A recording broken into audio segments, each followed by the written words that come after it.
The second issue that I've worked on a lot is cap and trade, which is one of the measures that AB 32 would implement in California. And the question is, how do you make a cap and trade program that's both environmentally effective in terms of getting emissions reductions, as well as equitable? And so one major issue with cap and trade is the issue of offsets, which are basically emissions reductions that occur outside of California that companies within California can buy and then take credit for that reduction, which has questions both in terms of environmental effectiveness and equity. There's concerns that if the emissions reductions outside of California would have happened anyway, and a California company buys those credits, then it's not really doing anything to reduce emissions if the project would have occurred anyway. It's allowed to keep polluting in California. And a lot of communities where oil refineries and power plants are sited are very concerned that with the cap and trade program that allows offsets, the companies that are polluting the air in their communities will be allowed to continue without being forced to clean up in any way. Another equity concern involved in cap and trade is what to do with the billions of dollars of revenue that will be generated from selling permits under the cap and trade program. And lower income consumers, there's been a lot of arguments in favor of returning some of this money to the public, either as an equal return to everyone, or as a targeted dividend to low-income consumers. It's important to note that low-income consumers will be harder hit by AB 32 and cap and trade, since they spend a greater fraction of their income on fuels already, and all these measures that we've been talking about, aside from energy efficiency, will be likely to increase fuel prices. So the idea of giving an equal per capita dividend to everyone has been talked about a lot, also on the federal level.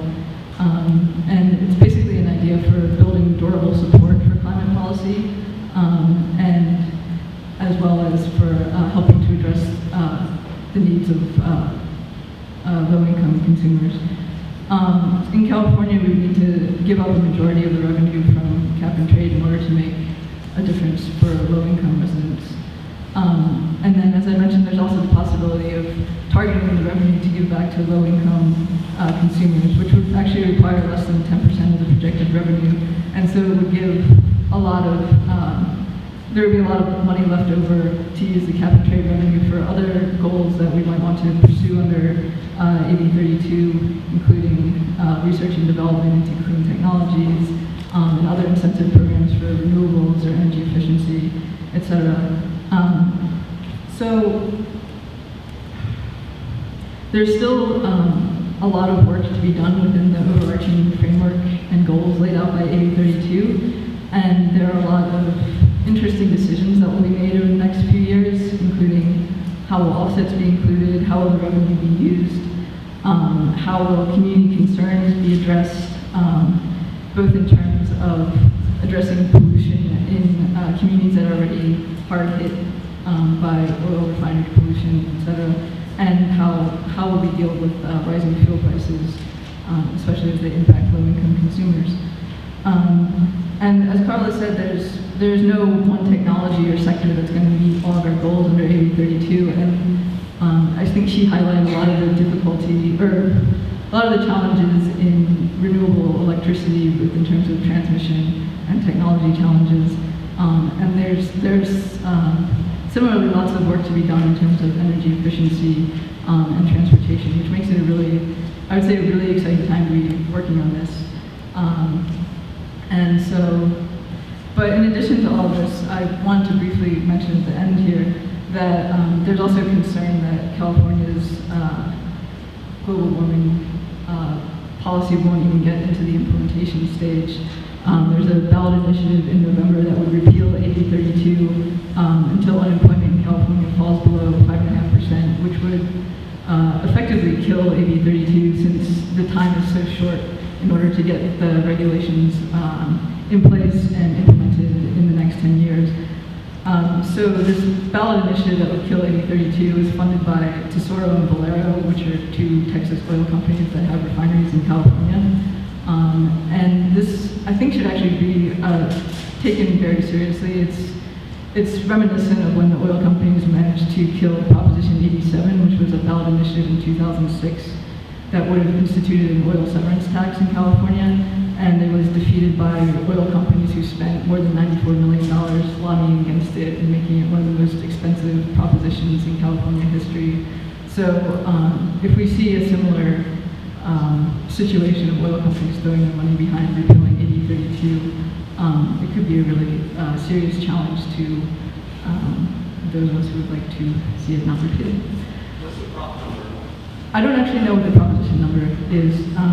If you go to stopdirtyenergyprop.com, there's a coalition of organizations that are working against it. It's not on our present ballot, it's for November. Yeah, it's the November ballot, that's right. We Yeah. do have Prop 16. What's that? But you got better.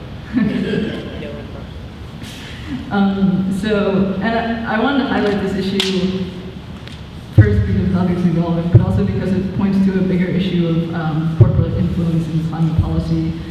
There was a lot of lobbying against AB 32 originally when it was being passed, and there's also more than 4 climate lobbyists for every member of Congress federally. And so climate policy is really intimately tied to a lot of issues besides energy, social dynamics, corporate control, and politics, campaign finance reform. So not only do we need to figure out the technical and policy dimensions, we also need to figure out a lot of the social questions of how do you maintain a viable climate policy over decades, and how do you articulate the environmental benefits and other benefits of policies to people who are concerned about jobs, and how do you promote the public interest over corporate interests in a state which is currently very economically vulnerable. And those are obviously questions that are long-standing concerns with the environmental movement that have never gone away, but those will continue to be equally central to our energy future.